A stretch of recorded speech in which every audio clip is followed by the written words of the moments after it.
Mga minamahal ng Diyos at tapat na sumasampalataya kay Kristo Jesus. Sumainyo nawa ang kagandahang loob at kapayapaang mula sa Diyos na ating Ama at sa Panginoong Hesukristo. Ang mga taga-Efeso ay pinayuhan ni Pablo na sa halip ay dapat kayong mapuspos ng Espiritu. Sa inyong pag-uusap, gumamit kayo ng mga salmo, mga himno, at mga awiting espiritual. Buong puso kayong umawit at magpuri sa Panginoon. Lagi kayong magpasalamat sa Diyos na ating Ama dahil sa lahat ng bagay sa pangalan ng ating Panginoong Hesukristo. Opo, tayong mga mananampalataya ay dapat mapuspos ng banal na espiritu. Dapat tayong umawit sa pamamagitan ng mga salmo, mga himno at mga awiting espiritual. Pinapaalala nito ang mga katangian ng Diyos at ang kanyang kaloob sa atin na nagiging sanhi ng ating papuri at pasasalamat. Kaya't sama-sama nating purihin at pasalamatan ang ating Diyos Ama at Panginoong Hesukristo sa lahat ng kanyang kabutihan. Matapos ilarawan ni Apostol Pablo ang alay ng mga taga-Filipos ay mabangong handog sa Diyos na katanggap-tanggap at kalugod-lugod sa Kanya. Sinabi niya, "At buhat sa hindi mauubos na kayamanan ng Diyos, ibibigay niya ang lahat ng inyong kailangan sa pamamagitan ni Kristo Jesus."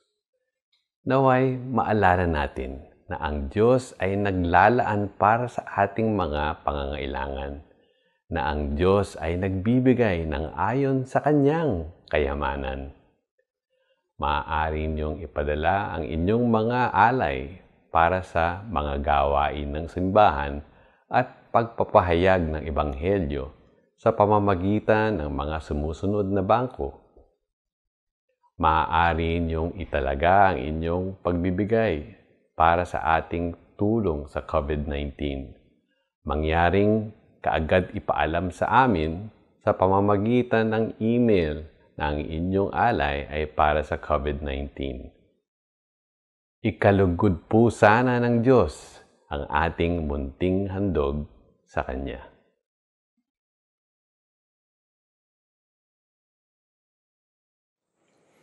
Mga kapatid, sama-sama po tayong manalangin sa ating Panginoon sa oras na ito. O Diyos na makapangyarihan sa lahat, maraming salamat at kami ay pinagtipon-tipon mo muli. Kahit na kami ay magkakalayo, kami ay nakapananambahan sa iyo sa pamamagitan ng teknolohiyang ito. Maraming salamat, Panginoon, sa iyong kagandahang loob sa amin. Sa lahat ng mga biyaya na iyong pinauulan sa amin, Panginoon, sa araw-araw. Maraming salamat, Panginoon, sa gabay at proteksyon na sa tuwi-tuwi na ay aming natatanggap magmula sa inyo.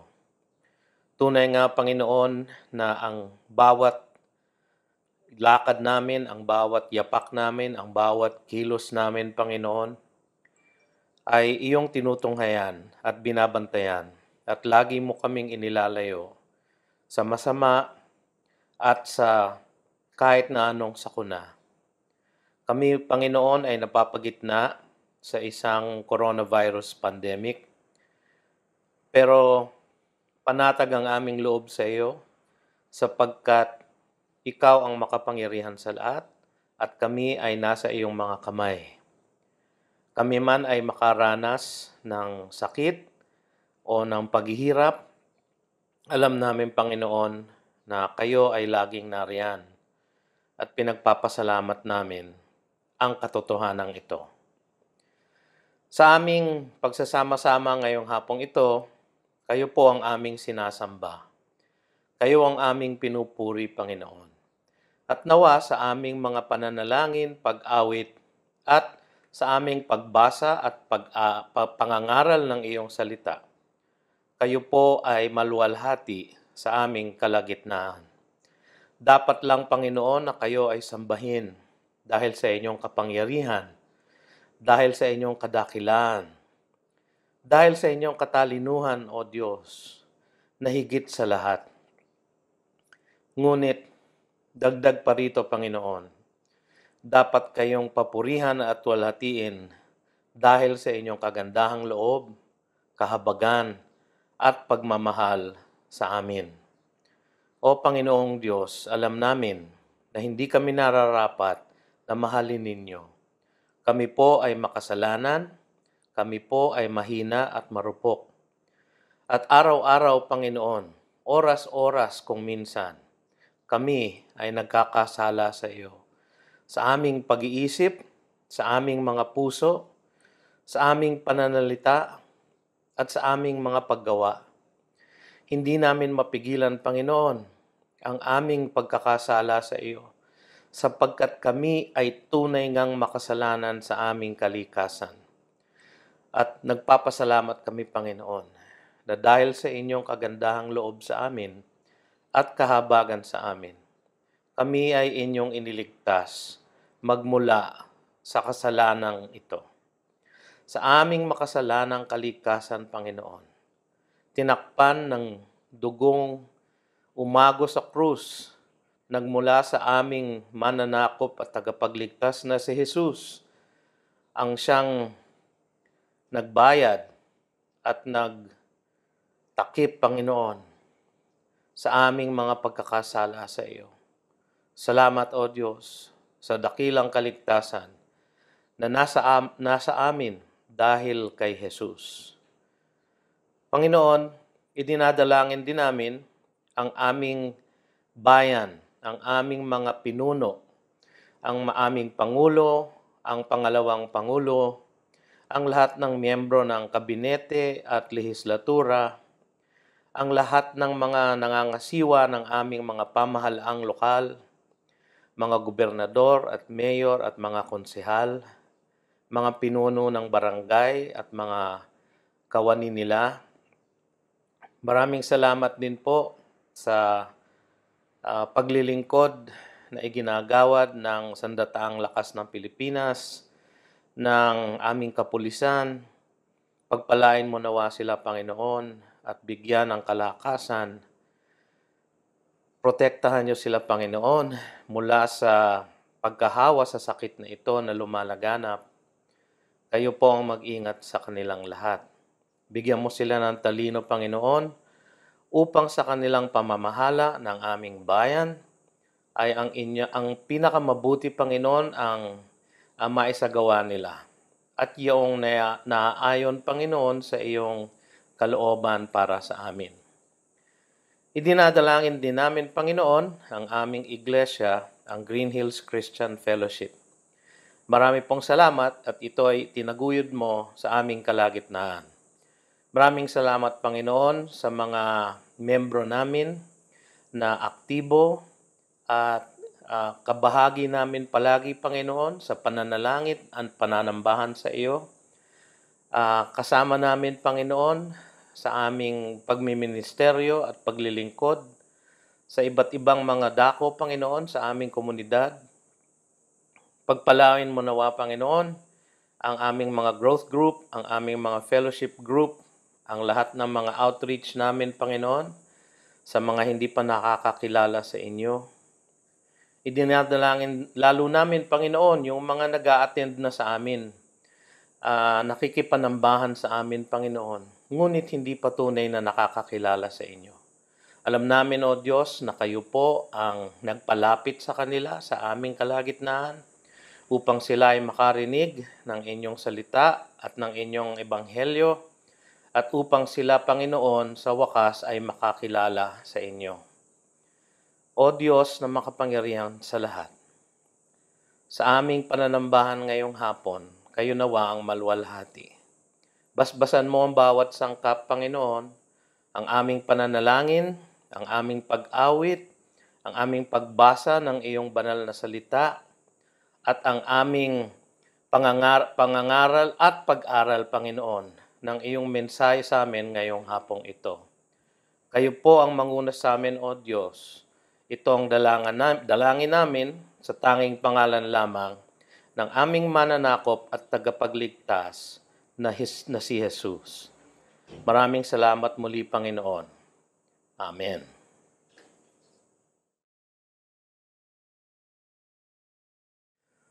Sama-sama natin basahin, mga kapatid, ang salita ng Diyos para sa atin sa hapong ito.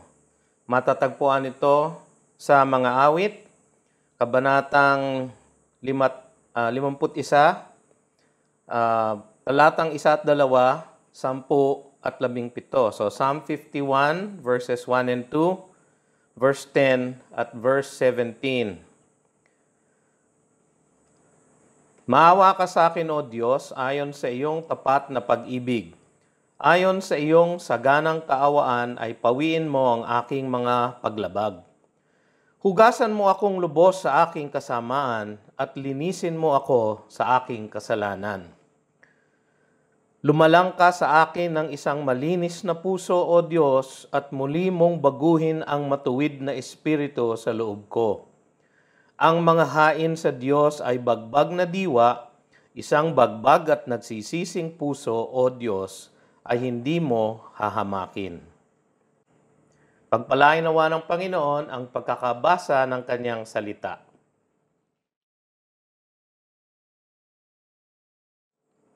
Magandang hapon muli, mga magulang at mga kapatid, at tayo po ay dadako sa ating pag-aaral sa hapong ito. Nagpapatuloy po ang ating serye na mga mensahe mula sa mga awit na saliw ng ating buhay. No? Yan po ang bagong title po ng ating series sa kagandaang loob po ng ating kapatid na si Junji Marcelo. Siya po ang nagsuggest nung salitang saliw. Mas maganda nga hong pakinggan. Mga mensahe mula sa mga awit na saliw ng ating buhay. Ang pamagat po ng ating pong mensahe ngayong hapon ay ang pagbabalik loob ng isang makasalanan. At pag-aaralan po natin ang Psalm 51 verses 1 hanggang 19. Mga awit, 51, mga talatang 1 hanggang 11. Bilang panimula, gusto ko po lamang sabihin na sa lahat ng mga bayani ng Biblia, wala na sigurong mas tatanyag pa kaysa kay Haring David dahil sa kanyang mga magandang awit. Dahil sa kanyang mga pinanalong digmaan bilang isang pinuno ng Israel. Ang kanyang pagiging hari ng Israel. At higit sa lahat, ang kanyang puso para sa Diyos. Ang sabi po ng mga gawa, Acts 13:22. Sabi doon, natagpuan ko si David na anak ni Jesse na isang lalaking kinalulugdan ng aking puso, nagagawa ng buong kalooban ko. Acts 13:22. Wala din siguro namang makakatalo sa kanyang napakadakilang pagkahulog sa kasalanan noong siya ay nangalon niya kay Bathsheba, at yun ang konteksto po ng salmong ito. Ang sabi po nung ating parang title nung Psalm, no, ito daw po ay nilikha o sinulat ni David. Siya po ang may gawa nito nung siya ay kinausap ng propetang si Nathan patungkol sa kanyang kasalanan kay Bathsheba. Alam niyo po, ang kwento pong yon ay nasa 2 Samuel chapters 11 at 12. At para po mabilis tayo at paiksihin ko po ang kwento, merong panahon na dapat lumabas si David kasama ng kanyang mga mandirigma upang makipagbata sa mga Amonita. Pero ang pinadala niya po ang kanyang general na si Joab, at siya po ay nanatili sa kanyang bahay, sa kanyang palasyo. At sa isang hapon, siguro na maalinsangan, siya po ay nasa bubong, no, ng kanyang palasyo. At magmula ron, meron po siyang natanaw sa katabing bahay, sa katabing bubong, na isang babae na naliligo. At maganda po itong babaeng ito, at ito po ay si Bathsheba. Sa madaling salita, pinakuha niya po si Bathsheba at dahil po siguro siya ay hari, so namuno ang kanyang kagustuhan at siya po ay nangalo niya sa kanya. Ang sabi sa 2 Samuel 11:5, ito na po nangyari, ang babae ay naglihi. At siya ay nagsugo at sinabi kay David, ako'y buntis. So nabuntis po niya si Bathsheba. Si Bathsheba po ay asawa ni Uriah na Hittite. Si Uriah po ay kasama dun sa 400 mighty men ni David. So dahil po may asawa siya, ang ginawa ni David, pinabalik si Uriah. Ang gusto sana niyang mangyari, magsiping si Uriah sa kanyang asawa upang mapagtagpan yung kanyang pangangalo niya at yung kanyang pagbubuntis dun sa asawa ni Uriah. Pero si Uriah po ay tapat na sundalo, hindi po siya umuwi sa bahay niya o nagbigay ng aliw sa sarili niya sa pamamagitan ng kanyang asawa, kundi siya ay natulog doon sa parang palasyo ni David, kasama ng ibang mga kawal. Kaya't ang ginawa ni David, lalong lumala ang problema. Pinapatay niya actually ang asawa na si Uriah. No? Ang sabi sa 2 Samuel 11, verse 14 at 15, kinaumagahan, sumulat si David kay Joab at ipinadala kay Urias. Sa liham ay kanyang isinulat, ilagay mo si Uriah sa unahan ng pinakamainit na labanan, pagkatapos kayo'y umurong mula sa kanya upang siya'y masaktan at mamatay. So mga kapatid, pinapatay niya yung asawa ni Bathsheba dahil sa kanyang pagnanasa sa kanya. So, pinagtakpan niya po itong kasalanang ito. Hindi niya po inamin sa Panginoon o kanino man. Hindi niya po ginawa ng paraan upang siya ay mabigyan ng disiplina. Kaya po, sa chapter 12 ng 2 Samuel, napapaloob po ron ang konfrontasyon nila ni Prophet Nathan. So, pumunta po si Nathan sa kanya, nagkwento po kunyari ng isang parable o sa isang kwento na meron daw po isang mayaman na maraming tupa na naghanda. Tapos ang pinapatay na tupa yung kaisa-isa yung batang tupa ng isang mahirap na lalaki. At dahil dito, gayon na lamang ang galit ni David doon sa ginawa nung mayamang yun. Tas ang sabi ni Nathan sa kanya, alam mo David, ikaw yon.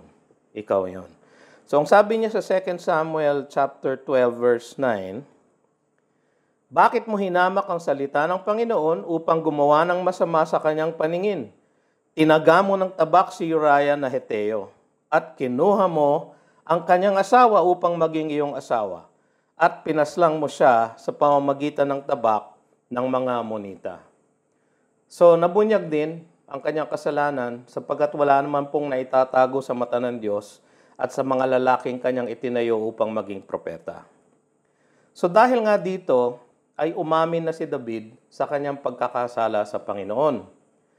At ang sabi ng ating teksto, sinulat ni David ang salmong ito, siguro bilang isang panalangin ng pagbabalik loob sa Panginoon. So, mga kapatid, tayo na makasalanan, magandang mapag-aralan natin itong panalangin ito sapagkat ito ay isang napakagandang paraan, napakagandang panalangin ng pagbabalik loob ng isang nagkasalang malubha sa Panginoon.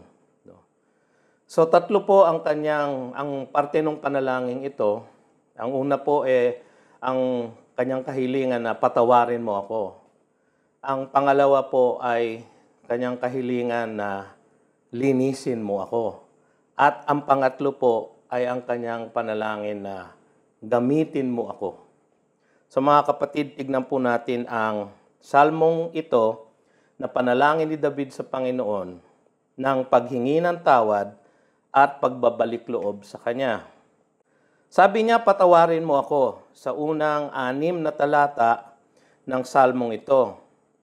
Maawa ka sa akin, O Diyos, ayon sa iyong tapat na pag-ibig. Ayon sa iyong saganang kaawaan ay pawiin mo ang aking mga paglabag.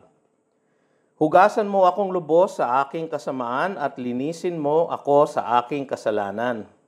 sapagkat aking nalalaman ang mga pagsuway ko at ang aking kasalanan ay laging nasa harapan ko. Madadama nyo sa dalangin ito, sa salmong ito, ang talagang durog na kalooban ni David, ang kanyang puso na tunay na nagsisisi sa kanyang nagawang pagkakasala. Ang kaawaan ng Diyos lamang ang maaaring asahan ni David, no? Wala siyang maaaring asahang iba. Hindi niya pwedeng asahan na babayaran na lang niya yung kanyang pagkakasala o siya ay mag-aalay na lang sa Diyos ng isang pagbabayad sala sapagkat tunay siyang nagkasala, wala namang kaduda-duda at walang karampatang pagbabayad sala ang pangangalo niya at ang pagpatay. Sabi sa Leviticus 20:10, kapag ang isang lalaki ay nangalo niya sa asawa ng kanyang kapwa, ang lalaking nangalo niya at ang babaeng nangalo niya ay parehong papatayin.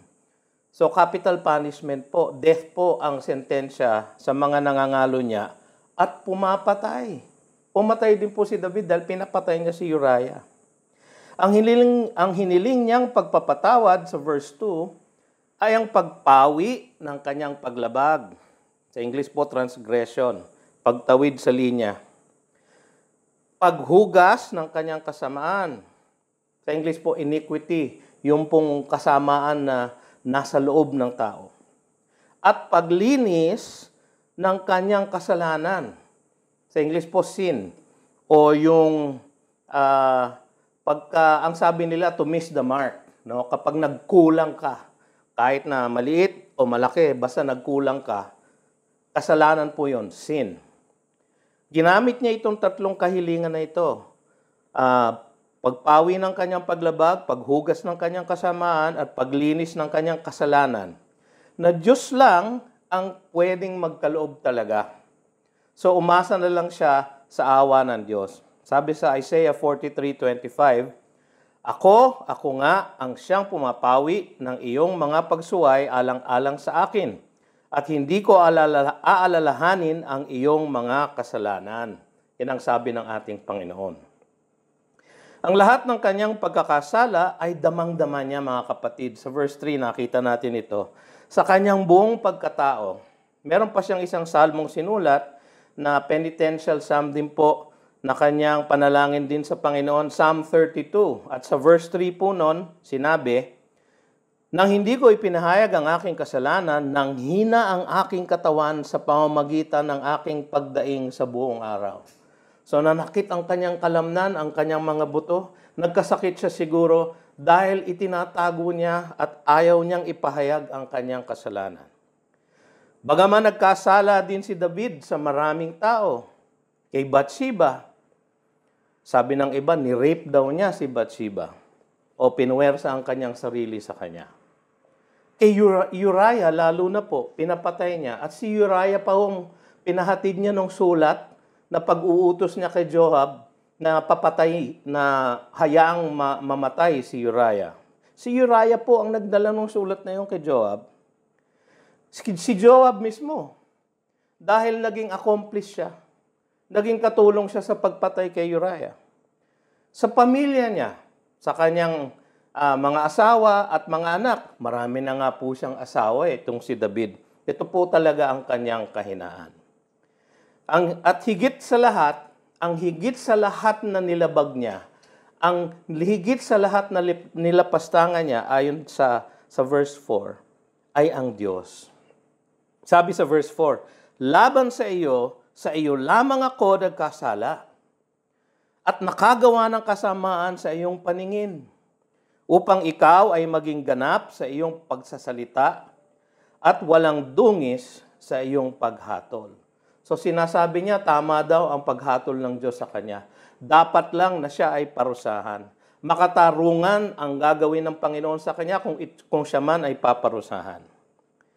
Kaya nga sa 2 Samuel chapter 12, verse 13, nung siya'y umamin na kay Nathan, ang sabi ni David kay Nathan, Ako'y nagkasala laban sa Panginoon. Kasi ang sabi ni Nathan sa kanya, bakit mo hiniya ang salita ng Panginoon sa iyo? So datapwat ang kanyang pagkakasala ay higit sa lahat sa Diyos. Mga kapatid, si Joseph po, nung siya ay tinutukso ni Mrs. Potiphar, naalala niyo po? Sabi niya, ang lahat ng bagay dito ay nasa aking kapangyarihan. Pero bakit ako magkakasala sa Diyos sa aking pagsiping sa iyo? Ganun po niya tinuligsa o tinalikuran ang temptation ni Mrs. Potiphar. Ang sa kanyang pag-iisip, kung gagawin niya po yun, hindi lamang po yung kasalanan kay Potiphar. Higit sa lahat, kasalanan po yun sa Diyos. So inamin ni David na makatarungan lamang na paslangin siya ng Diyos. Dahil sa tindi ng kanyang kasalanan sa kanya. Kinilala ni David na siya ay makasalanan sa kanyang kalikasan. Siya po ay likas na makasalanan. Siya po ay nagkakasala, siya po ay makasalanan hindi dahil sa nagkasala siya, kundi nagkasala siya dahil siya po ay makasalanang likas. Sabi sa verse 5, narito, ako'y ipinanganak sa kasamaan at ipinaglihi ako ng aking ina sa kasalanan. Hindi po ibig sabihin nun na siya po ay anak sa labas. Hindi po ganon. Ang ibig lamang pong sabihin nun, nanunuot sa kanyang kalamnan ang kanyang pagiging makasalanan. Sabi nga po sa Genesis 6:5, nakita ng Panginoon na napakasama na ng tao na sa lupa at ang bawat haka ng mga pag-iisip ng kanyang puso ay palagi na lamang masama. Sabi ni Pablo sa Romans 5:12, kaya't kung paanong sa pamamagitan ng isang tao ay pumasok ang kasalanan sa sanlibutan, si Adan yun, at sa pamamagitan ng kasalanan ay ang kamatayan, kaya't dumating sa lahat ng mga tao ang kamatayan sapagkat ang lahat ay nagkasala. Yan po ay kasalanang minana natin kay Adan pa. Kinilala ni David na ang pagsunod sa katotohanan at pagiging matuwid sa kalooban at puso, ang siyang ninanasan ng Diyos sa kanya. At dito siya talaga nagkulang. Dito nagmula ang kanyang pagkukulang. Hindi niya sinunod ang salita ng Diyos na nasa puso niya. Hindi niya tinalima ang kanyang mga batas na nasa pag-iisip niya. Tinalikuran niya lahat ito at siya ay nagkasala. Inamin po yun lahat ni David. Kaya't kinailangan ni David na ipagpatuloy ang kanyang panalangin. So sabi niya, patawarin mo ako, Diyos. Ang susunod niya pong panalangin, linisin mo ako, Panginoon. Sa verses 7 to 12, no? Humingi si David ng paglilinis ng kanyang kalooban na naputikan dahil sa kanyang pagkakasala sa Diyos. Ang sabi sa verses 7 to 9, no? Talatang 7 hanggang 9, linisin mo ako ng isopo, at ako'y magiging malinis. Hugasan mo ako at ako'y magiging higit na maputi kaysa niebe. Gawin mong marinig ko ang kagalakan at kasayahan. Hayaan mong ang mga buto na iyong binali ay magalak muli. Ikubli mo ang iyong mukha sa aking mga kasalanan at pawiin mo ang lahat kong mga kasamaan. Makikita nyo dito sa kanyang panalangin, dito sa salmong ito, ang napakalalim na pagsisisi ni David. Siya po ay durog na durog ang kanyang kalooban. Wala na po siyang sukat ipagmalaki. Wala po siya talagang maikatwiran sa Diyos dahil sa tindi ng kanyang pagkakasala sa Kanya. Yung pong isopo na binabanggit sa verse 7, yung po ay isang shrub. Isang parang halaman, no? Na pagka nagse-ceremonial cleansing yung mga Levita, yung mga Levitical priest, ay sinasawsaw po nila yon sa dugo ng hayop at iniwawasiwa sa mga tao na humihingi ng patawad. So, ganun po yung ceremonial cleansing. So, simbolo po yon ng paglilinis sa kasalanan. Sa ilalim ng batas, sabi sa Leviticus 14:4, iuutos ng pari sa kanila na ikuha siya ng 2 buhay na malinis na ibon, kahoy na sedro, lanang pula at isopo. Ang Diyos lang ang tunay na nakalilinis ng kalooban ng tao. Yun naman pong mga seremonyang yon ay isang paglalarawan lamang ng kung gaano kabanal ang Diyos at kung anong kailangang gawin ng tao upang siya ay makalapit sa kanyang kabanalan. Sa Isaiah 1:18, ganito po ang sinabi ng Panginoon. Pumarito kayo ngayon at tayo mga tuwiran sa isa't isa. Sabi ng Panginoon, bagaman ang inyong mga kasalanan ay tulad ng matingkad na pula, ang mga ito'y magiging mapuputi na parang niebe, bagaman ito'y mapulang mapula, ang mga ito'y magiging parang balahibo ng tupa. Napakaganda pong katiyakan. Kaya po ng ating Diyos na patawarin at linisin tayo sa lahat ng ating pagkakasala. Alam ni David na ang kanyang makasalanang puso ang sanhi ng lahat ng kanyang pagkakasala. Sabi nga ng ating Panginoon sa Matthew 15:19, nagmumula ho talaga sa puso ang kasalanan.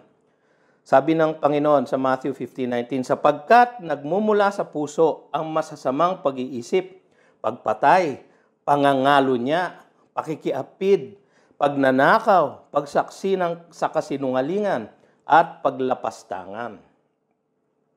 Kaya't ang hiniling niya sa Diyos, hindi lamang linisin mo itong puso ko ngayon, kahit na luma na, linisin mo lang. Pagpagin mo lang, Panginoon, para mawala ang putik. Hindi. Sabi niya sa verse 10, ang hiningi niya ay isang bagong puso at isang matuwid na kalooban. Lumalang ka sa akin ng isang malinis na puso, O Diyos, at muli mong baguhin ang matuwid na espiritu sa loob ko. So, hindi siya humingi na siya ay i-improve lamang o kaya ay retokehin lamang. Humingi siya ng tunay na pagbabago at tunay na pagbabalik loob. Sabi sa Ezekiel 36, ito po yung pangako ng Diyos sa bayang Israel. Bibigyan ko kayo ng bagong puso at lalagyan ko kayo ng bagong espiritu sa loob ninyo. Aking aalisin ang batong puso sa inyong laman at aking bibigyan kayo ng pusong laman. Aking ilalagay ang aking espiritu sa loob ninyo at palalakarin ko kayo ng ayon sa aking mga tuntunin at magiging maingat kayo sa pagsunod sa aking mga batas.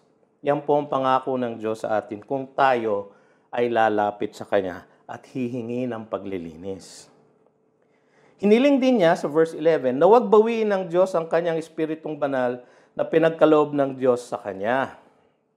Sabi sa verse 11, sa iyong harapan ay huwag mo akong paalisin.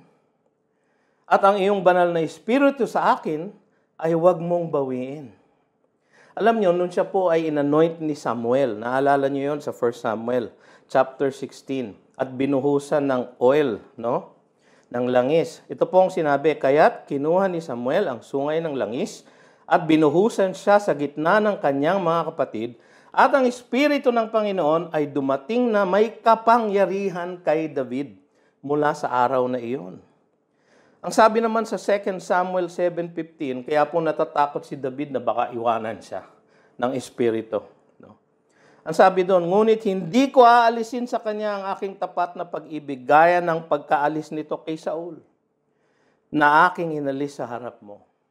So mga kapatid, yung pong espiritong yon ay nanahan na kay David at hindi nawala kahit na siya ay nagkasala. Sa atin ngayon, ang Espiritu ng Diyos ay pinangako niya na mananahan sa atin at hindi kailanman aalis sapagkat siya ang tanda, siya ang parang down payment ng Panginoon para sa ating inheritance sa langit. So hindi mawawala ang Espiritu sa atin. Kaya lang kung minsan kung tayo nagkakasala, ay nalulungkot ang Espiritu at hindi natin nagagamit ang kapangyarihan na nagmumula dito upang tayo mamuhay ng matuwid at magalak ang Panginoon. At huli sa lahat, sa verse 12, hiningi niya na magbalik ang kagalakan ng kanyang kaligtasan. Alam niyo, hindi nawala ang kaligtasan ni David. Nawala lamang po yung kagalakan niya. Hindi lamang po siya masaya. Hindi po niya nararamdaman na siya ay ligtas. Ganun po talaga nangyayari sa mga nahuhulog sa kasalanan. Hindi ninyo makapa kung nasaan ang inyong kaligtasan. Hindi ninyo maramdaman ang kagalakan ng inyong kaligtasan. Sapagkat natatabunan ng putik, ng dumi ng kasalanan, ang lahat ng iyon. At nalulungkot ang Espiritu ng Diyos at hindi siya makapag-awit dahil sa kasalanan iyon. Pagkatapos niya, sasabi niya, ibalik mo sa akin ang kagalakan ng iyong pagliligtas at alalayan ako na may espiritong nagnanais. Pagkatapos niya ipanalangin na siya ay patawarin at linisin, ang huli niyang hiling sa Panginoon, sabi niya, patawarin mo ako, linisin mo ako. Tapos gamitin mo ako. Sa verses 13 hanggang 19. Hiniling niya na maturuan niya ang kapwa niyang makasalanan. Sabi sa verse 13, kung magkagayoy ituturo ko sa mga sumusuway, ang mga lakad mo at ang mga makasalanan ay manunumbalik sa iyo. Katulad niya, maaari siya ngayong maging halimbawa sa kanila. Hiniling din niya na mawala na ang kanyang sala at makaawit na siya muli ng papuri. Iligtas mo ako, O Diyos, mula sa salang pagdanak ng dugo. Ikaw na Diyos na ang aking kaligtasan at ang aking dila ay aawit ng malakas tungkol sa iyong katuwiran. O Panginoon, buksan mo ang mga labi ko at ang aking bibig ay magpapahayag ng papuri sa iyo. Alam niyo mga kapatid, siguro sa gitna ng kanyang hindi paghayag ng kanyang kasalanan, sa gitna ng kanyang kasalanan, ay talagang nagbara tuloy ang kanyang kalooban, nagbara ang kanyang bibig, at hindi siya makaawit man lang, at hindi siya makapagpuri sa Diyos. Hindi niya magamit ang kanyang mga gifts, ang mga kaloob sa kanya ng Diyos, para mapaglingkuran niya ang kanyang Panginoon. Hiniling din niya na sabi niya sa verse 14, iligtas mo ako, O Diyos, mula sa salang pagdanak ng dugo. Dahil pinapatay nga niya po si Uriah. Ikaw na Diyos na aking kaligtasan at ang aking dila ay aawit ng malakas tungkol sa iyong katwiran. O Panginoon, buksan mo ang mga labi ko at ang aking bibig ay magpapahayag ng papuri sa iyo. Hiniling din niya na makapag-alay na siya muli ng kaloob na tunay na kinalulugdan ng Diyos. Tignan niyo yung verse 16 and 17. Sapagkat sa alay ay hindi nalulugod, hindi ka nalulugod, sabi niya. Kung hindi ay bibigyan kita. Sabi niya, kung kaya lang kitang mapalugod dahil sa kaloob, edi bubuhusan kita ng kaloob. Dahil mayaman naman siya eh. Hindi ka nalulugod sa handog na sinusunog. Hindi po sapat yung parang pangingibabaw lang, yung pagpapakitang tao lang. Hindi po sapat yon. Ang sabi sa verse 17, ito po ang napakagandang verse. Ang mga hain sa Diyos ay bagbag na diwa, isang bagbag na nagsisising puso, O Diyos, ay hindi mo hahamakin. Hiniling niya sa huli na mapamunuan niya muli bilang hari na matuwid ang kanyang bayang Israel. Siguro dahil sa gitna ng kanyang pagkakasala, nawala na tuloy ang kanyang kredibilidad na maging pinuno ng Israel. Sabi niya sa verse 18 at 19, gawan mo ng mabuti ang Sion sa iyong mabuting kaluguran. Itayo mo ang mga pader ng Jerusalem. Kung gayoy malulugod ka sa matutuwid na alay, sa mga handog na sinusunog at sa buong handog na sinusunog, kung gayoy ihahandog ang mga toro sa iyong dambana. Ang lahat ng mga dalangin niyang ito patungkol sa tamang pananambahan sa Israel ay napapanahon. Alam niyo kung bakit? Dahil ipaghahanda na niya ang pagtatayo ng dakilang templo ng Panginoon sa ilalim naman ni Solomon, yung susunod pong hari na kanyang anak. Anak niya kanino? Kay Bathsheba. Aba, tunay nga mga kapatid, na higit na makapangyarihan ang biyaya ng Diyos kaysa sa dami ng kasalanan ng tao. Ngunit kung saan marami ang kasalanan, sabi ni Pablo, ay lalong dumarami ang biyaya. Romans 5:20. Ngunit kung saan marami ang kasalanan, ay lalong dumarami ang biyaya ng Diyos. Sa ating pong pagtatapos sa ating mensahe ngayong hapong ito, mga kapatid, ito po ang aking paghamon sa inyong lahat. At sa ating lahat, no? Alam niyo, tinugon ng Panginoon ang dalangin ito ni David at siya ay pinanumbalik niya sa dati niyang kalagayan, sa kanyang paningin. Bakit kanyo? Ano ba ang sikreto? Ano ba ang ginawa ni David? Balikan po natin. Inamin niya ang kanyang pagkakasala sa paningin ng Diyos at sa mata ng tao. Inamin niya. Hindi na niya tinago. Inamin niya po lahat. Inamin niya po ng buo. Wala na po siyang pinagtagpan. Naging tapat na siya sa lahat ng kanyang pagkakasalang ginawa sa harap ng Diyos at sa harap ng kanyang mga tao. Hindi siya nakatwiran o ipinagtanggol man ang kanyang sarili. Kahit kailan, dun sa panalangin, wala siya pong inalok na Panginoon kasi dahil ganito po ako eh. Yung kanyang pagsabi na siya ay makasalanang likas ay hindi po pangangatwiran. Hindi niya po pinagtatanggol ang kanyang kasalanan. Ang sinasabi niya lang, Panginoon, linisin mo ako kasi nagmula itong kasalanan ito sa aking pagiging likas na makasalanan. Tapos ipinaubaya niya ang kanyang sarili sa awa at kahabagan ng Diyos na siya namang makatarungan sa paglapat ng kaparusahan sa kanya. Sabi niya sa verse 4, upang ikaw ay maging ganap, maging makatarungan ng iyong paghatol. Hindi niya po tinulig sa iyo, hindi niya po dinibate yon. Hindi siya po nangatwiran, hindi siya nagtanggol ng kanyang sarili. Ipinaubaya na lang niya ang kanyang sarili sa kaawaan ng Diyos at sa kanyang kahabagan. Kinilala niya ang kanyang kahinaan ay nagmumula sa kanyang makasalanang puso at kalikasan. Kailangan po natin aminin yun, mga kapatid, katulad ni David. Kinilala niya na sa mulat sa Paul, siya po ay talagang may kahinaan. Meron siyang likas na makasalanang puso. No? Yung kanyang nature ay sinful. Yung kanya pong yung kanyang naturalesa, sabi nga ng matatanda, ay makasalanan. Meron po talaga siyang kahinaan sa babae. Marami na po siyang asawa at concubine. Marami na po siyang asawa at kabit. No? Ang dami po niyang anak. Talaga pong yun ang kahinaan po ni David. At binigyan niya ng pagkakataon yung kahinaang yon na umiral sa kanyang puso nung hapong yon na tinanaw niya magmula sa kanyang bubong, yun namang naliligong si Bathsheba. At dahil doon, yung kasalanan na namumutawi lamang sa kanyang pag-iisip ay lumabas sa kanyang paggawa.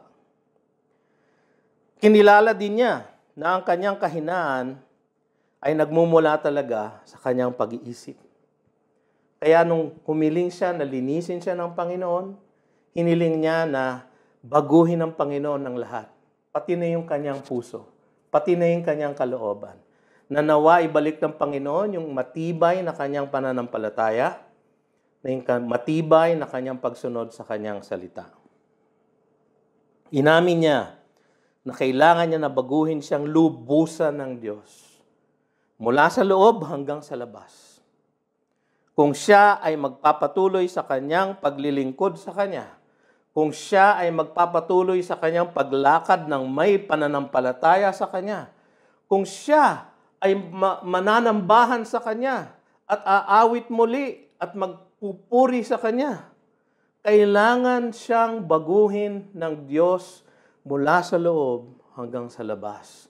Isang bagong puso, isang matibay na kalooban, isang pusong durog ang hinain niya sa Diyos. Yun po ang naging katanggap-tanggap sa ating Panginoon. Ganyan po ang pagsisisi na tinanggap ng Diyos. Ganitong klaseng pagbabalik loob sa Diyos ang kailangan nating lahat na sa tuwi-tuwi na nagkakasala sa Kanya. Kayo po ba ay nagkasala na sa Diyos ng malubha? Naku mga kapatid, nung ginagawa ko po itong sermong ito, para po akong sinasampal kaliwat kanan ng Diyos. Naalala ko muli nung ako po'y nahulog sa kasalanan. At ganito po ang naramdaman ko sa aking puso.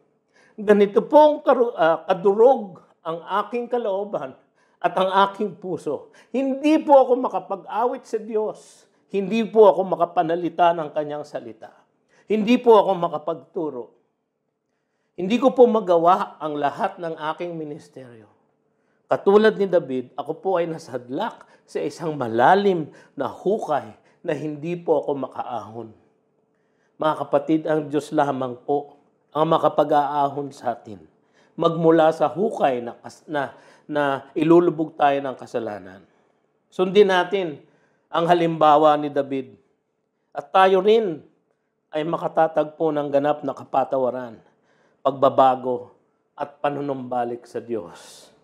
Mga kapatid, ito pong lamang aking binigyan ako ng pribilehyo na muling maibahagi sa inyo ang salita ng Diyos.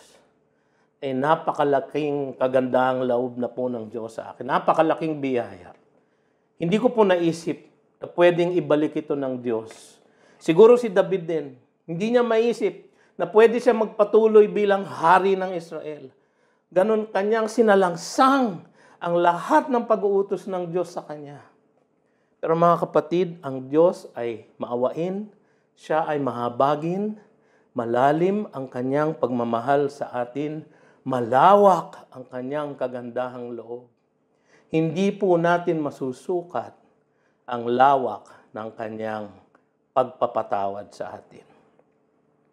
So mga kapatid, kung tayo man ay magkasala sa Kanya, manalangin din tayo kapareho ni David. Patawarin mo ako, O Diyos. Linisin mo ako, O Diyos. Upang sa gayon ay maggamit mo ako ulit, O Diyos. Mga kapatid, napakagandang awit. Atin po sanang tandaan itong awit na ito at sa tuwi-tuwi na ay basahin, paalalahanan ng ating sarili ng dakilang pagpapatawad ng Diyos. Siya lamang po ang makapaglilinis ng ating kasalanan. Siya lamang po ang makapagpapabalik loob sa atin. Ang ating pong kaligtasan ay nasa Kanyang kamay, kaya't ito'y tiyak.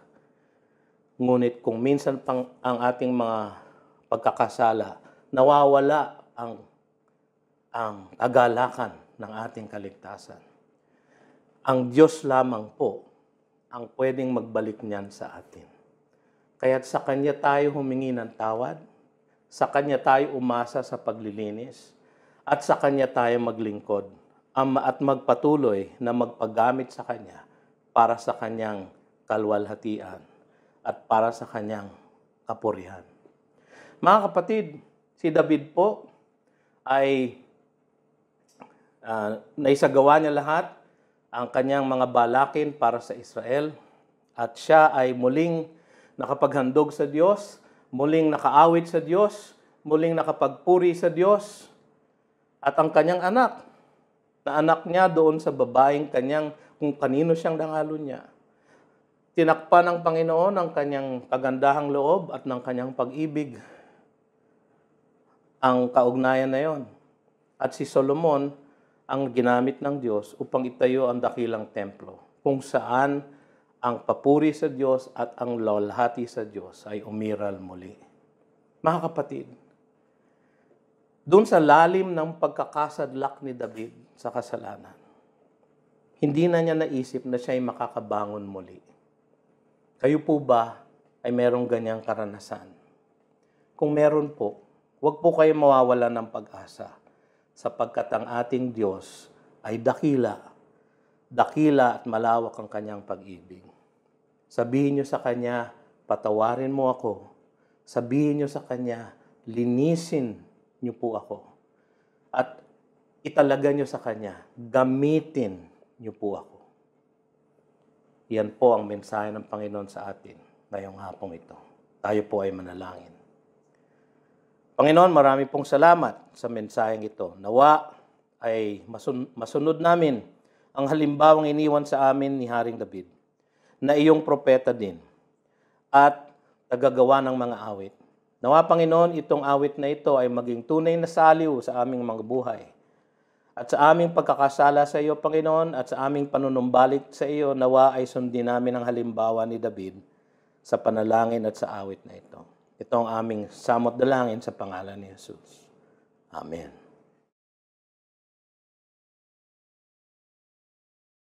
At ngayon naman, mga kapatid, kayo ay humayo.